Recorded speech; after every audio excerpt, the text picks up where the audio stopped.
segala sesuatu yang kita alami saat ini, Tuhan ada di sana karena penyertaan yang sempurna bagi kita. Haleluya.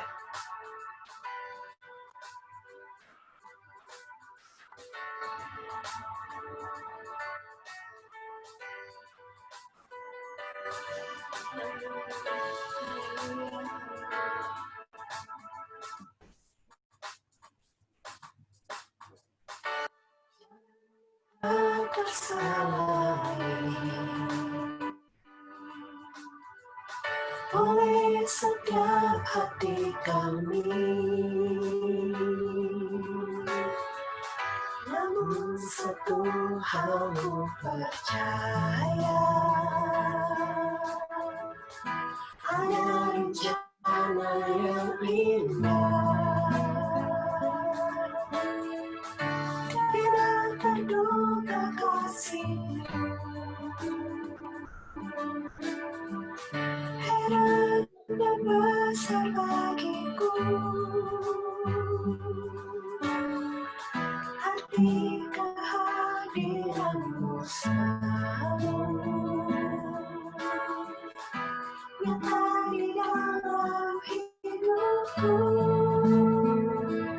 Penyertaanmu sempurna, rancanganmu penuh damai, aman dan sejahtera di tengah badai. Inginku selalu bersama, rasakan ketenangan di kehadiranmu Tuhan.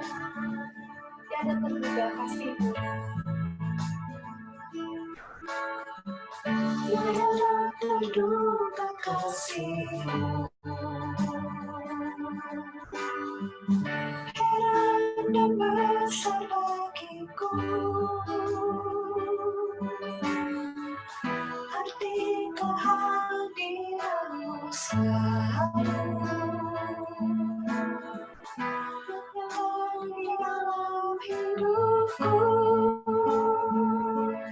Penyertaanmu sempurna, rancanganmu penuh damai, aman dan sejahtera di tengah badai. Inginku selalu bersama, rasakan ketenangan, arti kehadiranmu Tuhan.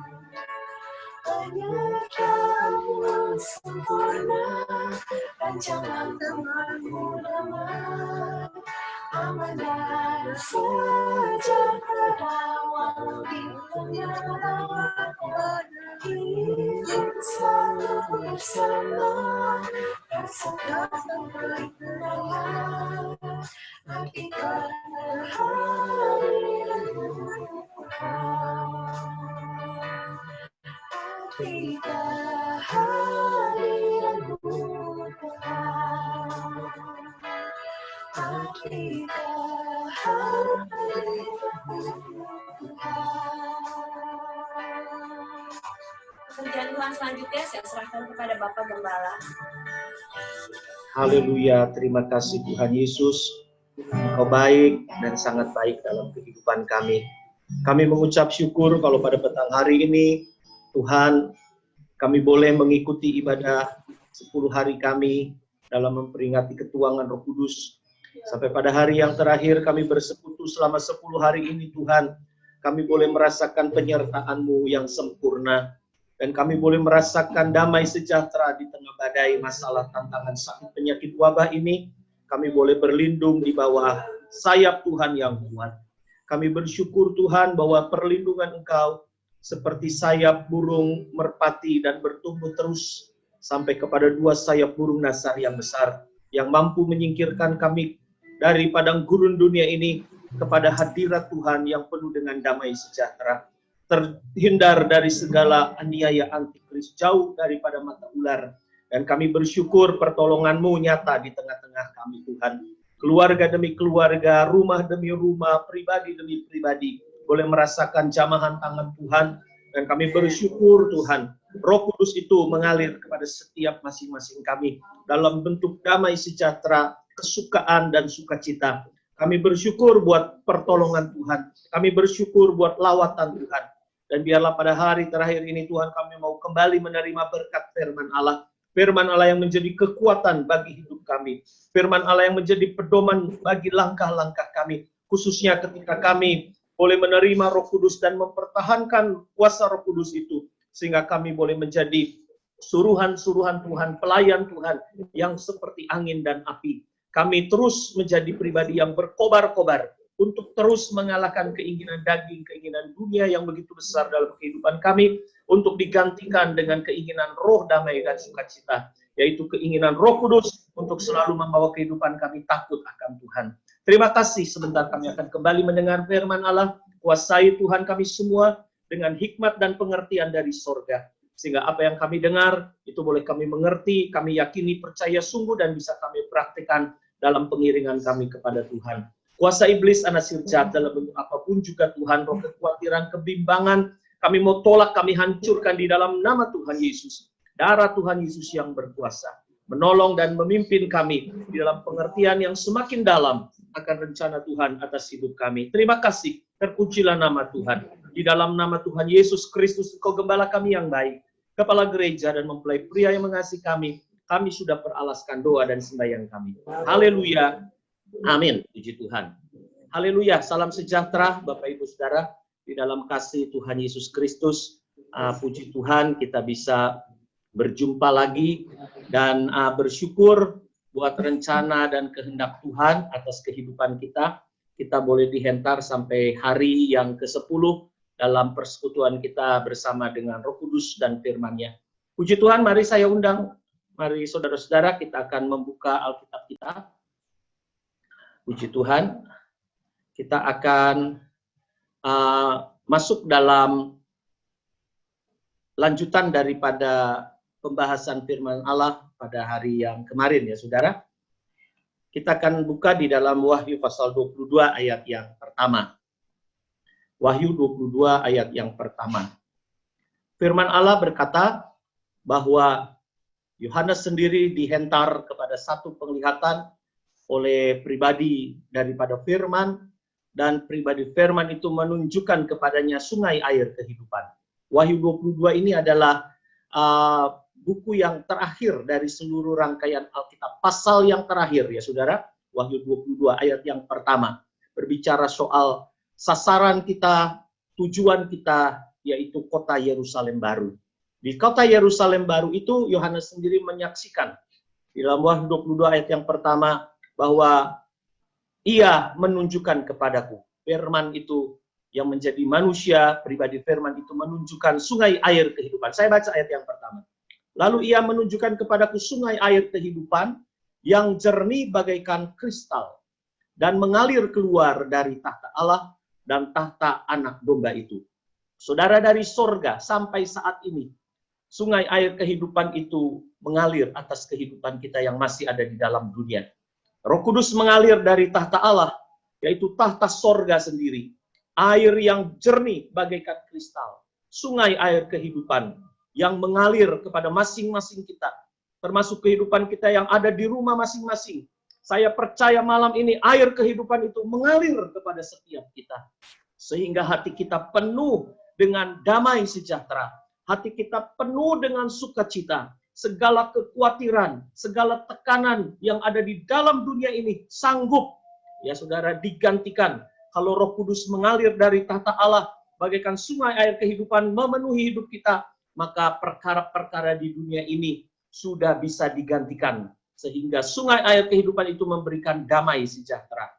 Kemarin kita sudah melihat bagaimana bait suci yang berbicara soal tahta Allah, sungai itu mengalir dalam 4 kali pengukuran. Ya saudara, ukuran pertama, Yehezkiel melihat bahwa 1000 hasta itu sudah sampai airnya semata kaki. Kemudian pada kali kedua, ukuran kedua, maka ukuran 2000 hasta itu, ya, air sudah mengalir sampai selutut. Ya, sudah sampai lututnya daripada Yehezkiel. Nah, kita lihat bagaimana di dalam Yehezkiel 47 ayat 3, proses pertama, Roh Kudus atau air kehidupan sudah sampai di pergelangan mata kaki. Artinya kemarin kita sudah sama-sama mendengar dari firman Allah, Roh Kudus akan menjamah iman, saudara. Ya, jadi tahapan kita sampai kepada kepenuhan Roh Kudus, maka Roh Kudus itu akan menguatkan iman kita, terus membawa kita masuk ke dalam pintu gerbang yang indah. Kemarin orang lumpuh itu kalau kehidupannya lumpuh, tidak dikuatkan mata kaki dan kakinya, maka selama hidupnya dia tidak bisa sampai masuk ke dalam pintu gerbang indah. Hidupnya kurang indah dan tidak indah. Tetapi justru Roh Kudus itulah yang menguatkan kaki dan mata kaki kita, artinya menguatkan iman, mampukan kita, mendorong kita untuk masuk di dalam pertobatan. Itulah proses yang kedua. Ya, Roh Kudus mengalir sampai lutut. Arti daripada Roh Kudus memenuhi lutut kita, kita didorong oleh Roh Kudus supaya lutut ini bisa bertekuk lutut, menyembah kepada Tuhan. Artinya merendahkan diri. Ya, merendahkan diri ini artinya juga adalah bertobat, hidup dalam kerendahan hati dan lemah lembut. Di dalam tabernakel ini menunjuk kepada mezbah korban bakaran. Kemudian ukuran 1000 hasta yang ketiga, Yehezkiel melihat dan merasakan bahwa air Roh Kudus itu sudah sampai kepada pinggangnya.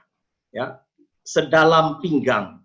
Ya, Yehezkiel 47 ayat 4b, ini adalah proses ketiga, Roh Kudus, air kehidupan sampai di pinggang. Kita gereja Tuhan atau mempelai wanita Tuhan, kalau Roh Kudus sudah sampai kepada pinggang, ini menunjuk kepada pinggul dari wanita. Di situ ada kandungan, ada rahim yang ada kaitannya dengan kelahiran baru. Artinya bagi gereja, berarti ini arti daripada kita masuk dalam proses kelahiran baru dari air dan roh. Ya, menunjuk di dalam tabernakel adalah kolam atau bejana pembasuhan. Kemudian ukuran yang keempat, ya, Yehezkiel merasakan bahwa dia sudah tidak bisa lagi berjalan di dalam air, dia hanya terus bisa berenang dan mengikuti air yang semakin dalam dan semakin kuat dan semakin besar. 4000 hasta sungai itu menjadi sangat dalam. Kita kemarin belajar di dalam Yehezkiel 47 ayat 5, ini proses keempat di mana Roh Kudus atau air kehidupan itu sudah menjadi sungai. Kita bisa berenang di dalamnya. Artinya Roh Kudus menguasai seluruh hidup kita. Sampai kita bisa tenggelam dalam air Roh Kudus. Roh Kudus melimpah-limpah dalam kehidupan kita. Di dalam tabernakel ini menunjuk kepada pintu kemah. Dan Roh Kudus ini tidak berhenti sampai situ pekerjaannya, saudara. Tetapi Roh Kudus mendorong kita untuk bisa masuk di dalam kandang penggembalaan di mana kita disucikan. Ya, jadi tujuan daripada Roh Kudus yaitu takut akan Tuhan dan membawa kehidupan kita pun serupa dengan Roh Kudus, yaitu takut akan Tuhan. Hidup kita bernafas dalam takut akan Tuhan. Roh Kudus dicurahkan kepada kita dari tahta Allah dalam wujud sungai air kehidupan. Ini yang kita butuhkan hari-hari ini. Dan pada malam hari ini kita belajar tentang kegunaan Roh Kudus, yaitu sungai air kehidupan. Yehezkiel 47, kita lanjutkan ya saudara. Yang kemarin, sekarang kita lanjutkan kepada ayat yang ke-8 dan ke-9. Saya akan bacakan Yehezkiel 47, ayat yang ke-8. Ia berkata kepadaku, sungai ini mengalir menuju wilayah timur. Timur, sekali lagi kemarin kita sudah sama-sama mendengar, ini menunjuk kepada dunia. Ya, tabernakel ini menghadap, ya, pintunya di timur, menghadap ke timur, sedangkan ruang maha suci ada di barat. Jadi sungai ini mengalir dari bait Allah menuju timur, menuju dunia, dan menurun ke Araba Yordan dan bermuara di Laut Asin. Air yang mengandung banyak garam, dan air itu menjadi tawar. Ayat 9, sehingga kemana saja sungai itu mengalir, segala makhluk hidup yang berkeriapan di sana akan hidup. Ikan-ikan akan menjadi sangat banyak. Ini dampak kalau hidup kita dipenuhi dengan Roh Kudus, saudara. Kehidupan kita yang dipenuhi dengan Roh Kudus yang berlimpah-limpah itu seperti sungai yang sangat besar. Kita sudah tidak bisa berjalan lagi, tetapi kita turut serta dalam kegerakan air sungai ini. Yaitu menunjuk kepada kegerakan sungai atau air, kegerakan pada zaman akhir ini, saudara, yang akan semakin besar dan semakin besar. Maka kehidupan kita bukan membawa kematian atau bau busuk, tetapi lewat daripada Roh Kudus, kemana saja sungai itu mengalir, dan kehidupan kita yang dipenuhi dengan air sungai kehidupan itu mengikutinya, maka apa yang menjadi dampaknya adalah segala makhluk hidup yang berkeriapan di sana akan hidup. Ikan-ikan akan menjadi sangat banyak. Sebab kemana saja air itu sampai, air laut di situ menjadi tawar. Kita tahu air laut itu menunjuk kepada bangsa-bangsa, dunia, suku, kaum, dan bahasa. Tugas kita, saudara, untuk membuat air laut menjadi pengikut daripada Tuhan, mengenal siapa juru selamat. Ya, tugas kita setelah dipenuhi dengan kuat kuasa Roh Kudus seperti amanat agung daripada Tuhan Yesus, tunggu di Yerusalem, kamu akan menerima kuasa dan kamu akan menjadi saksiku mulai daripada Yerusalem, Yudea, Samaria sampai ke ujung bumi. Ini tujuannya. Kemana saja air itu mengalir, sampai kepada air laut menjadi tawar, dan kemana saja sungai itu mengalir, semuanya di sana hidup. Ya, tidak lagi asin. Asin kita sudah mempelajari dari firman Allah mengenai padang masin. Disitulah tempatnya keledai liar, ya saudara, penuh dengan segala kekeringan. Kalau kita terdampar, saudara, atau kita ini tersesat di laut, saudara, ya. Kemudian kita lihat di mana-mana ada air. Tetapi air itu tidak bisa diminum. Air di mana-mana tidak bisa memuaskan dahaga kita. Ya, kalau kita mendengar cerita-cerita pelaut-pelaut yang terdampar, justru mereka merasa kehausan di tengah air yang melimpah, di tengah air laut. Karena kalau dipaksakan untuk meminum air laut, justru semakin terjadi kehausan, terjadi dehidrasi yang besar. Di situ air laut karena mengandung garam yang sangat tinggi. Tetapi justru dengan kuat kuasa Roh Kudus, ya saudara, ya, kita boleh merasakan bahwa air laut itu menjadi tawar, sehingga kemana saja sungai itu mengalir, ini bisa mengkontaminasi air laut menjadi hidup, semuanya di sana hidup. Ayat 10, maka penangkap-penangkap ikan penuh sepanjang tepinya, mulai dari En-Gedi sampai En-Eglaim, daerah itu menjadi penjemuran pukat, dan di sungai itu ada berjenis-jenis ikan, seperti ikan-ikan di laut, besar sangat banyak. Ini menunjuk kepada penghasilan atau berkat secara jasmani. Jadi Roh Kudus itu membawa kehidupan kita bukan saja kaya di mata Tuhan, tetapi di tengah-tengah dunia pun Roh Kudus mampu membuat kehidupan kita menjadi berhasil. Saudara, keadaan dunia akhir zaman adalah sama seperti air laut, ya saudara, seperti laut asin. Laut asin yang tadi kita baca, bermuara di laut asin. Ini menunjuk kepada laut mati. Sekarang ini adalah laut mati. Kalau saudara memeriksa peta dunia, maka laut asin itu adalah laut mati yang kadar garamnya sangat tinggi, ya, sehingga tidak ada kehidupan secara jasmani dan rohani. Ini laut mati ini kalau kita berbaring saja di situ, maka tubuh kita pun mengambang karena kadar garamnya sangat tinggi. Nah, kegunaan pertama daripada Roh Kudus, ya, yang mengalir sampai berlimpah-limpah kemana saja air laut itu air sungai itu mengalir, maka akan terjadi kehidupan. Roh Kudus memberikan kehidupan jasmani kepada kita di tengah kekeringan dan kemustahilan dunia. Kita dipelihara secara ajaib sampai berkelimpahan, dan kita bisa mengucap syukur kepada Tuhan. Itu kegunaan daripada Roh Kudus yang pertama, saudara. Artinya secara jasmani, dunia ini bertambah hari bertambah sulit dalam hidup jasmani, sampai nanti zaman antikris berkuasa di bumi. Sekarang ini kita bisa merasakan, ya saudara, kesulitan-kesulitan mulai melanda kehidupan kita sebagai anak-anak Tuhan. Termasuk seluruh dunia ini. Dunia mengalami kesulitan. Ya, semua dunia usaha mulai merasakan kesulitan hari-hari terakhir ini. Dengan wabah COVID-19 ini, saudara, dunia usaha makin banyak yang mulai nafasnya itu megap-megap, ya, mulai mereka penuh dengan kekhawatiran, dan ini akan terus berlangsung sampai kepada antikris nanti berkuasa. Benar-benar tidak ada kehidupan jasmani, ya, kecuali bisa menyembah antikris nanti, ya. Yang bisa menyembah antikris itulah yang terjamin di dalam dunia. Nah, ini yang harus kita mengerti, bahwa kita sekarang ini sedikit demi sedikit harus melepaskan ikatan kita akan dunia. Kalau hanya mengandalkan kepandaian kita, kedudukan kita, pengalaman kita, kita tidak mungkin hidup di akhir zaman, saudara. Seperti yang pernah saya saksikan beberapa waktu yang lalu ya, saudara, ketika saya tanyakan kepada Ketua MPR kita, Bapak Pendeta Mulyadi, Om, ini kondisi seperti ini, apakah Om ada pengalaman bisa memberikan kepada kami hamba Tuhan yang muda? Nah, beliau katakan, ini pengalaman yang pertama.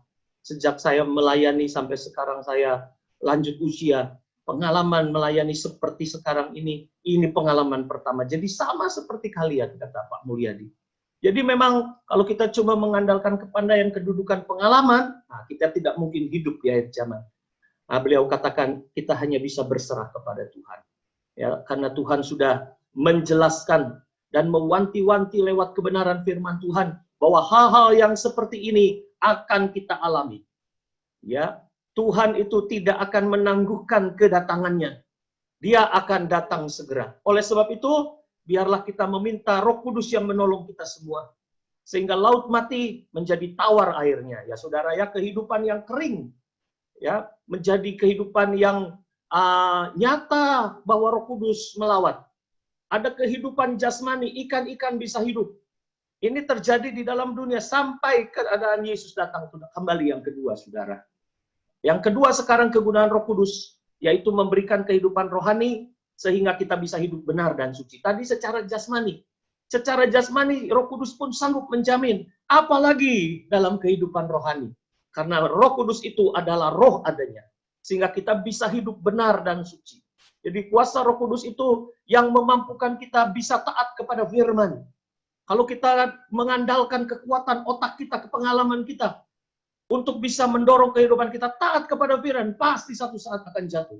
Pasti satu saat akan gagal. Ya, tetapi kalau kita mengandalkan Roh Kudus untuk bisa mendorong kita hidup benar dan suci, dan setia berkobar-kobar dalam ibadah pelayanan kepada Tuhan sampai garis akhir. Tujuan kita bukan sampai hari Pentakosta besok kemudian selesai, saudara. Dan kemudian kita melupakan Roh Kudus. Tetapi kita terus sampai perjuangan yang terakhir. Sampai meninggal dunia atau Yesus datang kembali. Jadi secara rohani, dosa-dosa sampai puncaknya dosa merajalela. Sehingga manusia termasuk hamba pelayan Tuhan hanya berbuat dosa sampai puncaknya dosa. Tidak lagi menghiraukan perkara-perkara rohani, terutama ibadah pelayanan kepada Tuhan. Ini yang harus kita perjuangkan, saudara. Harus tetap berjuang. Lewat apa? Lewat kita mengandalkan Roh Kudus. Ya. Akhir-akhir ini, saudara, banyak yang mengabaikan ibadah pelayanan. Tidak setia. Sekarang ini dengan masa-masa seperti ini, banyak yang meninggalkan ibadah pelayanan. Ya, banyak keinginan daging, keinginan dosa. Itu terus yang dikejar. Oleh sebab itu, Roh Kudus menolong kita supaya kita bisa hidup benar, suci, dan setia berkobar-kobar dalam ibadah pelayanan kepada Tuhan. Tidak kering. Tadi dikatakan kehidupan yang di dalam dunia itu seperti hidup terkatung-katung di dalam air laut, saudara. Walaupun sekelilingnya air, tetapi kondisinya kekeringan. Hidupnya kering, hidupnya haus. Nah, ini yang harus kita serahkan kepada pimpinan daripada Roh Kudus untuk merubah hidup kita. Sepertinya ironis ya, saudara ya. Di mana-mana air, kalau orang meninggal, mati karena terdampar, kemudian jadi terkatung-katung di laut, ironis sepertinya matinya kehausan, padahal di sekelilingnya air laut. Di sekelilingnya air. Itulah air dunia. Kalau kita mengandalkan air dunia, itu yang membuat kita menjadi haus lagi. Seperti Yesus berkata kepada perempuan Samaria, kalau engkau minum air dunia ini, maka engkau akan haus lagi. Minum lagi, haus lagi. Minum sebanyak itu haus. Tetapi air yang diberikan oleh Roh Kudus, itu yang membawa kehidupan kita, memberikan kepuasan yang sejati kepada hidup kita. Inilah kegunaan sungai air kehidupan, yaitu memelihara kehidupan kita secara jasmani dan rohani. Sekali lagi Roh Kudus sanggup, ya saudara. Firman Allah dan Roh Kudus sanggup memelihara kehidupan kita secara jasmani dan rohani. Sekarang kita lihat Wahyu 22 ayat 1 dan 2 ya. Tadi kita sudah sama-sama membaca. Lalu ia menunjukkan kepadaku sungai air kehidupan yang jernih bagaikan kristal dan mengalir keluar dari tahta Allah dan tahta Anak Domba itu. Di tengah-tengah jalan kota itu, yaitu di seberang menyeberang sungai itu, ada pohon-pohon kehidupan yang berbuah 12 kali, tiap-tiap bulan sekali, dan daun pohon-pohon itu dipakai untuk menyembuhkan bangsa-bangsa. Jadi sungai air kehidupan ini ya berbuah 12 yang menyebabkan, maaf ya, sekali saya ulangi lagi, sungai air kehidupan ini ya menyebabkan ada pohon-pohon kehidupan yang berbuah 12 kali tiap-tiap bulan sekali, dan daun pohon-pohon itu dipakai untuk menyembuhkan bangsa-bangsa. Ini kegunaan kedua. Roh Kudus sanggup untuk memandikan kita, artinya menyucikan dan mengubahkan kita sampai jernih bagaikan kristal. Tadi sungai air kehidupan itu jernih bagaikan kristal. Arti daripada jernih seperti kristal itu adalah kehidupan yang jujur, terang-terangan. Ini mukjizat terbesar, saudara. Ya, selama manusia diciptakan kemudian jatuh di dalam dosa, Adam dan Hawa, mereka mulai menutup-nutupi dosa. Tidak belajar dan tidak bisa jujur di hadapan Tuhan. Ketika Tuhan tanya, mereka menyembunyikan dosa. Ya, kalau kita bisa sampai kepada jujur dan terang-terangan, ini mukjizat yang besar. Kita jujur dalam mengaku dosa, jujur dalam perkataan. Kalau jujur, kita akan menjadi rumah doa. Ya, jadi bait suci itu membuat kehidupan kita menjadi terang di hadapan Tuhan. Terang-terangan. Ya, Amsal 15 ayat 8, korban orang fasik adalah kekejian bagi Tuhan, tetapi doa orang jujur dikenannya. Nah, berapa banyak kehidupan kita, saudara, selama ini berdoa, tetapi tanpa sadar, karena hidup kita masih menyembunyikan dosa, menyembunyikan sesuatu kepada Tuhan, maka doa kita seperti korbannya orang fasik. Di hadapan Tuhan adalah kekejian. Dan ini perlu kita disucikan oleh Roh Kudus. Mengaku terang-terangan kepada Tuhan. Tidak ada yang disembunyikan. Sehingga doa kita itu doa yang diperkenan oleh Tuhan. Kita menjadi rumah doa. Berarti kita bisa benar-benar bisa menikmati doa penyembahan kepada Tuhan. Menikmati ibadah pelayanan kepada Tuhan, dan mukjizat jasmani juga terjadi, yaitu kesembuhan. Tadi pohon-pohon kehidupan itu buah daunnya dapat menyembuhkan penyakit rohani, khususnya, saudara, ya, bukan saja penyakit jasmani tetapi penyakit rohani. Kita perlu mendapatkan kesembuhan. Kita diangkat ke awan-awan yang permai, bersama dengan Dia kita masuk ke tahta sorga. Tadi dari tahta sorga mengalir keluar air kehidupan. Sekarang kalau kita menerima air kehidupan itu yang akan membawa kita sampai ke tahta Tuhan. Kita duduk bersanding dengan Yesus selama-lamanya. Mari, apapun keadaan kita di dunia ini bagaikan laut mati yang tidak ada kehidupan, tidak dapat diharapkan. Yang kita butuhkan adalah sungai air kehidupan, dan biarlah Roh Kudus dicurahkan kepada kita semua dan mengalir dalam kehidupan kita. Tanpa sungai air kehidupan kita bagaikan di laut mati, saudara. Tidak ada air yang menyegarkan, binasa untuk selama-lamanya. Kita sangat membutuhkan sungai air kehidupan dimanapun kita berada, supaya kita hidup bersama Tuhan sampai selama-lamanya. Dia bisa melakukan segalanya bagi kita, yaitu menyegarkan kita, menolong kita, menguatkan, dan membaharui kita. Wahyu 22, ayat 2-5, saya bacakan sekali lagi. Di tengah-tengah jalan kota itu, yaitu kota Yerusalem baru, yaitu di seberang menyeberang sungai itu, ada pohon-pohon kehidupan yang berbuah 12 kali, tiap-tiap bulan sekali, dan daun pohon-pohon itu dipakai untuk menyembuhkan bangsa-bangsa. Maka tidak akan ada lagi laknat. Ini tempat kita nanti di sana di Yerusalem baru. Tahta Allah dan tahta anak domba akan ada di dalamnya. Dan hamba-hambanya akan beribadah kepadanya. Dan mereka akan melihat wajahnya, dan namanya akan tertulis di dahi mereka. Dan malam tidak akan ada lagi di sana. Dan mereka tidak memerlukan cahaya lampu dan cahaya matahari, sebab Tuhan Allah akan menerangi mereka. Dan mereka akan memerintah sebagai raja sampai selama-lamanya. Ini Roh Kudus, ya, saudara, kegunaannya. Mulai dari dunia ini sampai kita ke sorga nanti. Sungai air kehidupan itu mengalir di tengah-tengah kota Yerusalem. Jadi kita sangat memerlukan Roh Kudus dari dunia ini sampai kita masuk sorga. Roh Kudus tetap menemani kita. Sampai kita boleh layak bersanding sampai selama-lamanya bersama Tuhan kita. Haleluya, Tuhan Yesus memberkati. Kita akan tutup Alkitab kita akan nyanyikan pujian penyembahan kita kepada Tuhan. Haleluya. Kasih dari sorga memenuhi tempat ini. Kasih dari Bapa Sorgawi. Kasih dari Yesus mengalir di hatiku. Sungai kehidupan itu mengalir di hati kita. Membuat damai di hidup kita. Mari, saudara yang hari ini khawatir, Saudara yang hari ini hilang harap. Saudara yang hari ini dalam ketakutan. Saudara yang hari ini kehilangan segala-galanya. Nyanyikan pujian ini. Sungai air kehidupan mengalir dari sorga. Mengalir sampai ke hati kita. Membuat damai di hidup kita. Dan kita akan menjadi saksi Tuhan. Mulai dari dunia ini. Sampai perjalanan kita yang terakhir. Kota Yerusalem baru. Kasih dari sorga memenuhi tempat ini.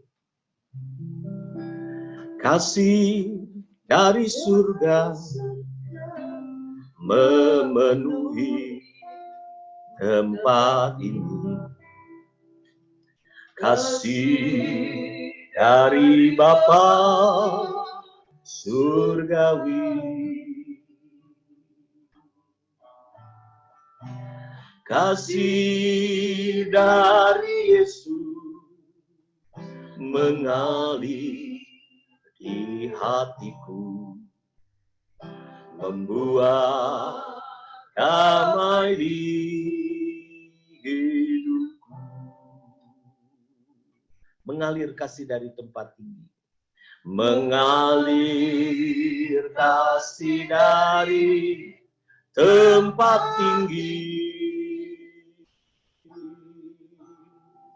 Mengalir kasih dari tata Allah Bapa. Mengalir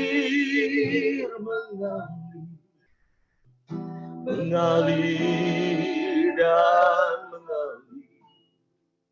mengalir memenuhi hidupku. Kasih dari surga. Kasih dari surga memenuhi tempat ini. Kasih dari Bapa surgawi. Kasih dari Yesus mengalir di hati. Kasih dari Yesus mengalir di hatiku, membuat damai di hidupku. Mengalir kasih dari tempat ini. Mengalir kasih dari tempat tinggi. Mengalir kasih dari tata Allah Bapa. Mengalir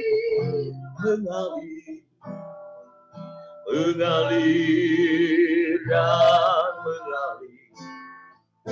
mengalir memenuhi hidupku. Kor kita nyanyikan, mengalir kasih dari tempat ini.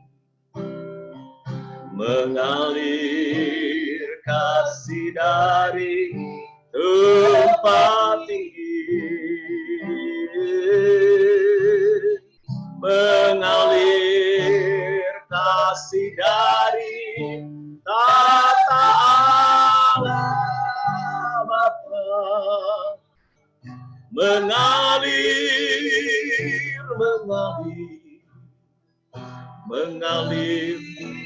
dan mengalir memenuhi hidupku. Roh Allah yang hidup penuhiku. Roh Allah yang hidup penuhiku. Roh Allah yang hidup pulihkanku. Turunlah urapan ke atasku, membangkitkan kuasa, membebaskan hidup yang terbelenggu, membebaskan hidup yang terbelenggu, memulihkan hati mereka yang terluka, hati mereka yang terluka.